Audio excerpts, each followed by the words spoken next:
আপনাদের সামনে আজকে নতুন একটা রেসিপি নিয়ে আসলাম। রেসিপিটা হচ্ছে বাইন মাছের ভুনা আলু দিয়ে, হালকা ঝোল।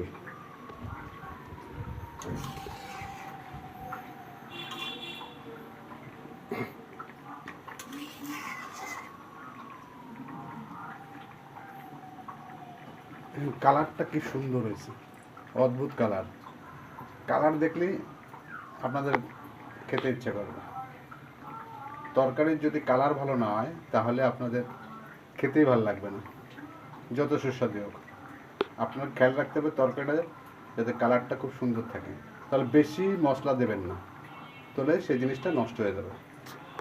লাইট মশলা দিয়ে জিনিসটা তৈরি করবেন। এমনকি ঢেকে দিচ্ছ।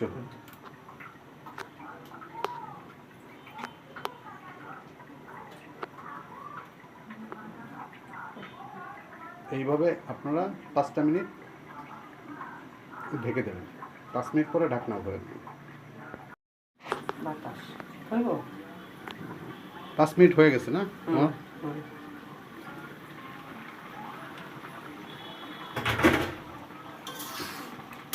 এটা ঠিক আপনার মাংস যেভাবে রান্না করেন ঠিক মাংসের মতো একই স্টাইলে কষায় নেবেন। পেঁয়াজ, রসুন, আদা, ধনে, জিরে, মাংসের যে উপকরণগুলো এর ভিতরে দিতে হয়, মাংসের ভিতরে মাছ ভাজবো না, সেই উপকরণগুলো দিয়ে রান্না করছে, তাই তো? সুন্দর করে হ্যাঁ কষায়, আলু দিয়ে মাছ দিয়ে কষায়।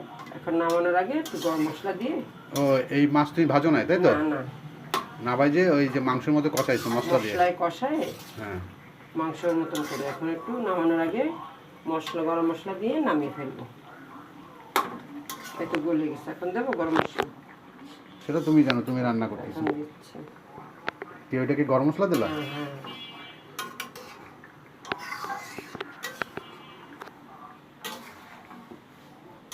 কয় মিনিট রাখবা?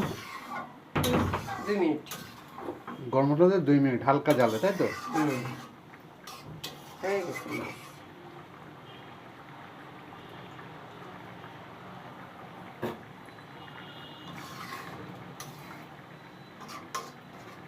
দেখেন কত সুন্দর তরকারিটা।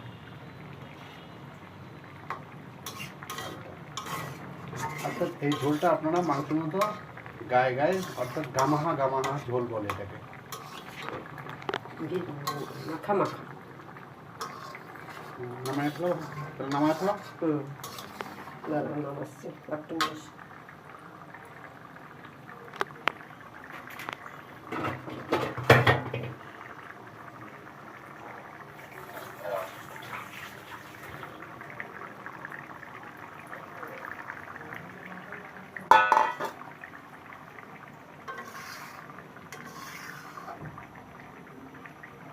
করে গেছে।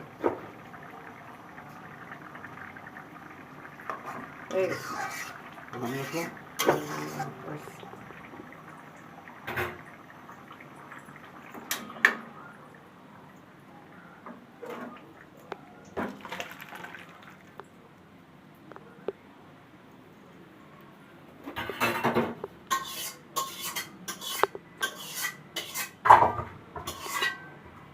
কিন্তু আপনারা ভুল করে এর ভিতরে কখনো ধনেপাতা দেবেন না, তাহলে মাংসের যে স্বাদটা সেই স্বাদটার মতো থাকবে না, মনে হবে আপনি মাংস খাচ্ছেন।